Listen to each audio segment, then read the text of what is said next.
कुंभ राशि, हो सके तो मुझे माफ कर देना, क्योंकि बहुत ही मजबूरी में मैं आपको जिंदगी का एक कड़वा सच बताने जा रहा हूं, सबसे गहरा राज खोलने जा रहा हूं। अगले 24 घंटे एक ऐसी रहस्यमयी घटना जो आपके जीवन को हमेशा के लिए बदल देगी। ये सिर्फ एक भविष्यवाणी नहीं है, बल्कि आपके जीवन का सबसे बड़ा मोड़ है। एक ऐसी अकल्पनीय घटना जो अगले 24 घंटों में आपके द्वार पर दस्तक देगी। ये सिर्फ आपका दिल ही नहीं, आपके परिवार को हिलाकर रख देगी। ये सुनकर आपकी रूह कांप उठेगी, क्योंकि इस बार किस्मत ने आपके लिए जो जाल बुना है वो साधारण नहीं है। ये सिर्फ आपका पैसा, आपका सुख या आपका सम्मान नहीं छीन लेगा, ये सब कुछ तबाह कर देगा। क्या आप तैयार हैं इस भयानक बदलाव के लिए? आप वो इंसान हैं जो हमेशा दूसरों के चेहरे पर मुस्कान लाने की कोशिश करते हैं।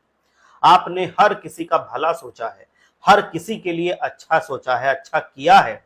लेकिन इस बार ब्रह्मांड ने आपके लिए जो दांव खेला है वो आपके सारे कर्मों को चुनौती दे देगा। आपके जन्म की कुंडली जो मैंने देखी है उसमें राहु अष्टम भाव में और केतु तृतीय भाव में विराजमान हो चुके हैं। ये एक ऐसा दुर्लभ और विनाशकारी योग है जो जीवन में एक बार ही आता है। ये समय आपके लिए सिर्फ एक साधारण घड़ी नहीं है, बल्कि एक ऐसा मोड़ है जहां से आपका जीवन दो दो हिस्सों में बट जाएगा। एक हिस्सा होगा जो आप जीते आ रहे थे और दूसरा हिस्सा होगा जो अब शुरू होने वाला है। अगले 24 घंटों की तरह ये साधारण नहीं रहेगा। ये समय आपको हर कदम पर, हर पल पर एक एक चीज का ध्यान रखने के लिए मजबूर कर देगा। चाहे वो आपके जीवन की सबसे छोटी चीज हो या सबसे बड़ी चीज हो, मुसीबतें कहीं से भी आ सकती हैं, कभी भी आ सकती हैं। ये एक ऐसा युद्ध होगा जो अदृश्य दुश्मनों के खिलाफ लड़ा जाएगा। इस वीडियो को अंत तक ध्यान से देख लेना, क्योंकि इसमें हर उस खतरे के बारे में मैंने बताया है जो आपके सामने आएगा, और हर उस उपाय के बारे में भी मैं बताऊंगा जो आपको इस युद्ध में विजयी बनाएगा। जीवन का सबसे बड़ा सबक आपको मिलेगा इस वीडियो में। लेकिन उससे पहले, अगर आप भोलेनाथ को मानते हैं, लक्ष्मी जी को अपने घर में वास कराना चाहते हैं, तो एक बार वीडियो को लाइक कीजिए और सच्चे हृदय से, सच्चे मन से, सच्ची श्रद्धा से कमेंट में जाइए और जयकारा लगा दीजिए, हर हर महादेव, जय लक्ष्मी माता। देखो, सबसे बड़ा जीवन का सबक आपको मैं बताने जा रहा हूं। ये जो स्वास्थ्य आपका है, शरीर आपका है, ये असली धन है। ये लड़ाई सबसे पहले आपके अपने शरीर से शुरू होगी। अगले 24 घंटों में समय का खेल जब शुरू हो जाएगा, तो सबसे पहले आपको अपने स्वास्थ्य का विशेष ध्यान देना होगा। यदि आपको अपने शरीर में थोड़ी भी अस्वस्थता महसूस हो तो उसे नजरअंदाज मत कीजिए। तुरंत किसी बहुत अच्छे चिकित्सक को दिखाइए, सलाह लीजिए। अक्सर हम छोटी मोटी बीमारियों को टाल देते हैं, ये सोचकर कि ये अपने आप ठीक हो जाएगा, लेकिन यही लापरवाही एक दिन एक बड़ी आफत बनकर खड़ी हो जाएगी। ये आफत न सिर्फ आपके शरीर को कमजोर करेगी, बल्कि आपकी जेब पर भी भारी पड़ेगी। आपको दूर दराज के शहरों के अस्पतालों में भागना पड़ेगा, अपनी गाढ़ी कमाई को पानी की तरह बहाना पड़ेगा। इसीलिए इन परेशानियों से बचने के लिए अपने स्वास्थ्य को पूरी तरह से ध्यान रखें। अपने स्वास्थ्य के साथ साथ अपने परिवार के सदस्यों की सेहत का भी विशेष ध्यान रखिए, खासकर अपने बुजुर्गों का, अपने बच्चों का। उनकी सेहत में अचानक उतार चढ़ाव आने की संभावना दिख रही है, जिसके लिए आपको आधी रात भी अस्पताल भागना पड़ सकता है। इसीलिए यदि उन्हें थोड़ी भी दिक्कत हो तो तुरंत डॉक्टर को दिखाएं, उनके पास ले जाएं। जीवन का कोई भरोसा नहीं है, इसीलिए समय रहते ही सतर्क हो जाइए और उचित इलाज शुरू करवा दीजिए। ये समय आपके लिए एक चेतावनी है कि स्वास्थ्य ही आपका सबसे बड़ा धन है। झूठ की नींव पर जो रिश्ते होंगे वो भी अब नहीं टिकेंगे। ये समय आपको रिश्तों की सच्चाई भी सिखाएगा। आपको अपने रिश्तेदारों से किसी भी तरह का झूठ नहीं बोलना है, बिल्कुल झूठ नहीं बोलना है जीवन में। अब ये गांठ बांध लीजिए। झूठ के देखो दोस्त पैर नहीं होते, और एक ना एक दिन सच सामने आएगा ही आएगा। यदि आप किसी रिश्ते को चलाने के लिए झूठ का सहारा लेते हैं तो वो रिश्ता एक कच्ची नींव पर होगा आधारित, और बहुत ही जल्द टूट जाएगा। जैसे ही थोड़ा झटका लगेगा वो रिश्ता ताश के पत्तों की तरह बिखर जाएगा। एक रिश्ते की डोर सच्चाई और विश्वास पर टिकी होनी चाहिए। यदि आप अपने मन में किसी भी प्रकार का डर या भय पाल रहे हैं तो उसे तुरंत दूर कर दीजिए। ये समय आपके लिए बहुत बुरा चल रहा है और कहा जाता है कि जब समय बहुत खराब होता है तो ऊंट पर बैठे इंसान को भी चींटी या कुत्ता काट लेता है। ठीक इसी तरह से यदि आपके गृह दशा इस समय बहुत उथल पुथल मचा रहे हैं तो थोड़ा सा संभल जाइए। ये मुश्किल भरा दौर होगा, लेकिन अगर आप इसको पार कर लेंगे होशियारी से तो फिर आपके जीवन में खुशियां भी आएंगी। समय का तमाशा है। ये समय आपको ये भी सिखाएगा कि समय कभी एक जैसा नहीं रहेगा। आज समय अच्छा है तो कल बुरा भी हो सकता है। इसीलिए जब आपके पास मान सम्मान, पैसा और इज्जत हो तो लोगों को छोटा मत समझिए। ये आपकी सबसे बड़ी भूल साबित होगी। हर व्यक्ति अपनी जगह पर महत्वपूर्ण है और हर किसी में एक खासियत होती है। आपको कब किसकी मदद की जरूरत पड़ जाए ये आप नहीं जानते, ये कोई नहीं जानता। इसीलिए किसी को भी साधारण समझने की गलती ना करें, चाहे वो आपके परिवार का सदस्य हो, कोई बाहरी व्यक्ति हो, आपका पड़ोसी हो, आपका दुश्मन हो, आपका रिश्तेदार हो, आपके ऑफिस में कोई हो, आपके व्यापार में आपका प्रतिस्पर्धी हो। किसी को भी कम समझने की गलती मत कीजिए। अगले 24 घंटों में आपको अपने खान पान का भी विशेष ध्यान रखना है। आज के समय में लोग बाहर का खाना जैसे होटल या ठेले पर खाना बहुत पसंद करते हैं।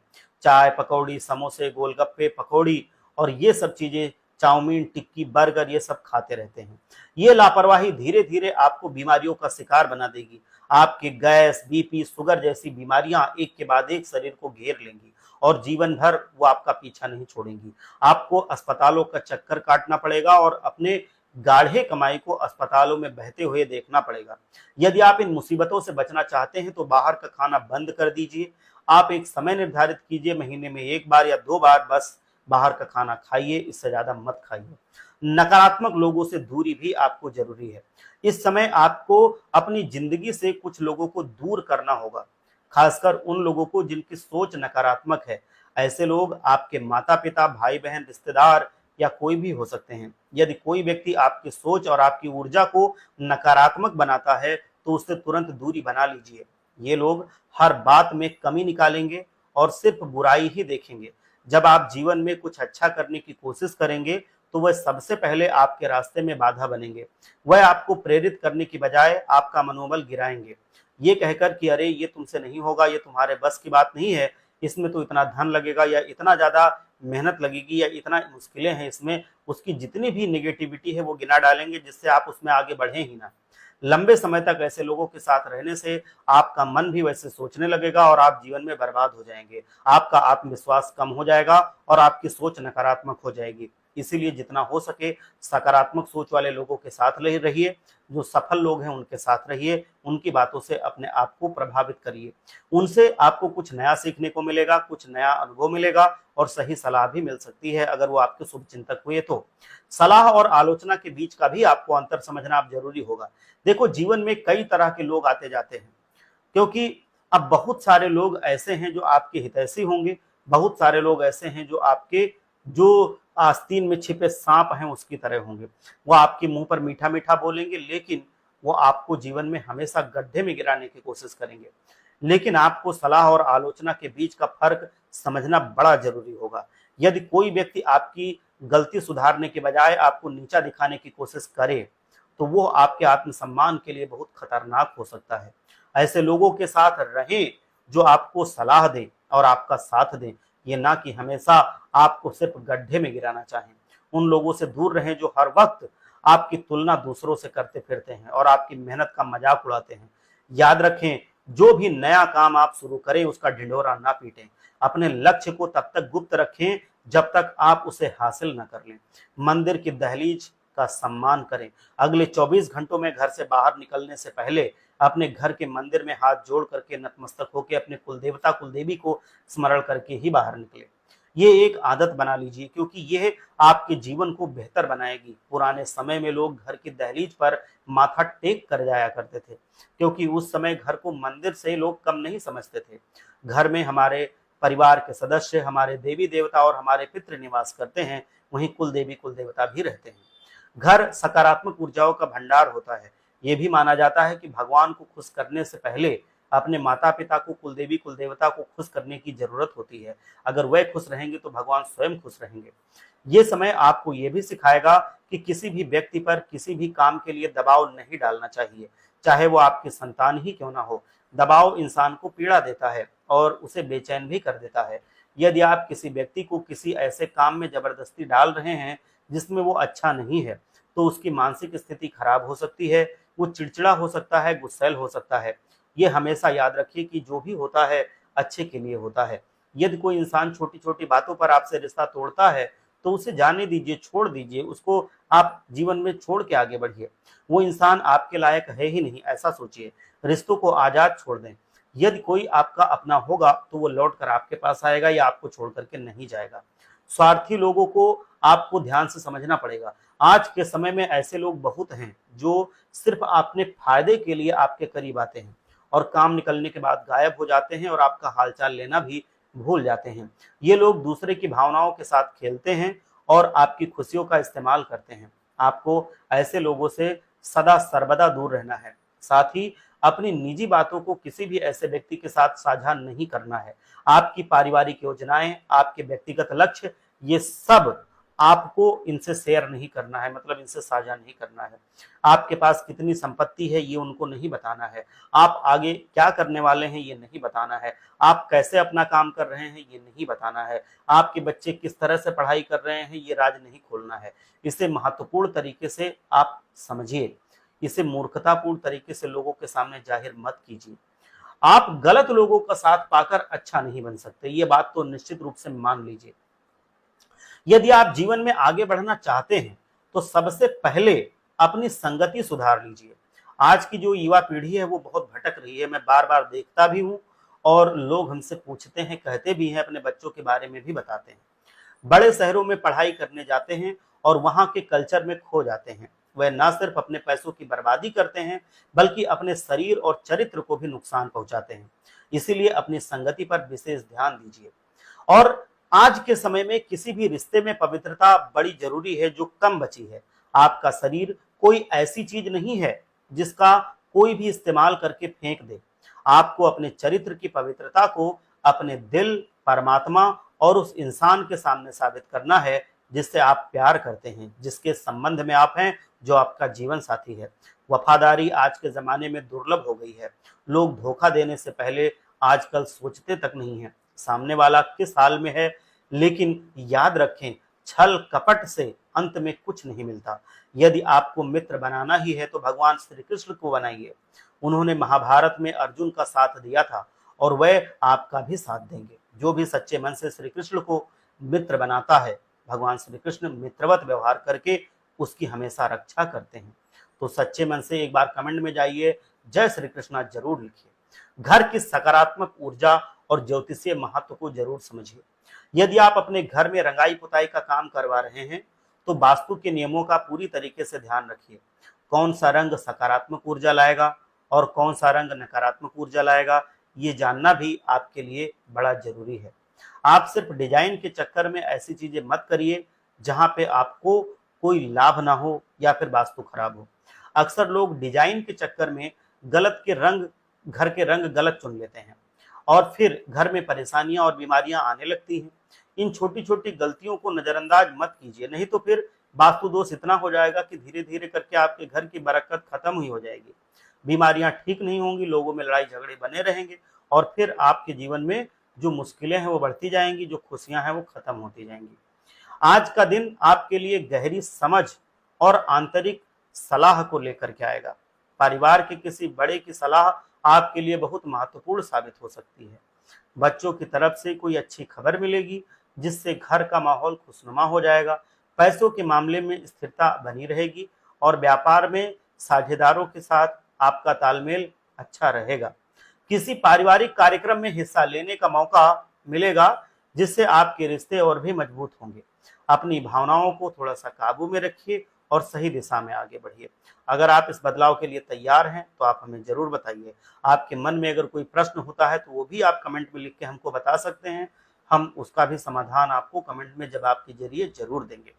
एक और छोटी सी बात है कि अगर आपके घर में आपको मुश्किलें अक्सर आती रहती हैं, मतलब ऐसा लगता है कि जैसे घर में लोग एक दूसरे से थोड़ा खुश नहीं हैं, झगड़ा लड़ाई करते हैं, या घर में रुपए पैसे की बरकत होना बंद हो गया है, या अब पहले जैसी कमाई नहीं रही, जो व्यापार था वो कम हो गया है, या जो भी आप काम करते थे वो कम हो गया है, तो इसका कारण हो सकता है कि शनिदेव जी महाराज आपसे थोड़ा सा रुष्ट हों। तो उसके लिए आपको मैं एक उपाय बता रहा हूँ। ये उपाय अगर आप कर लेंगे सच्चे हृदय से तो आपको जरूर शनिदेव जी महाराज आशीर्वाद देंगे और आपके जीवन में सफलता बनी रहेगी।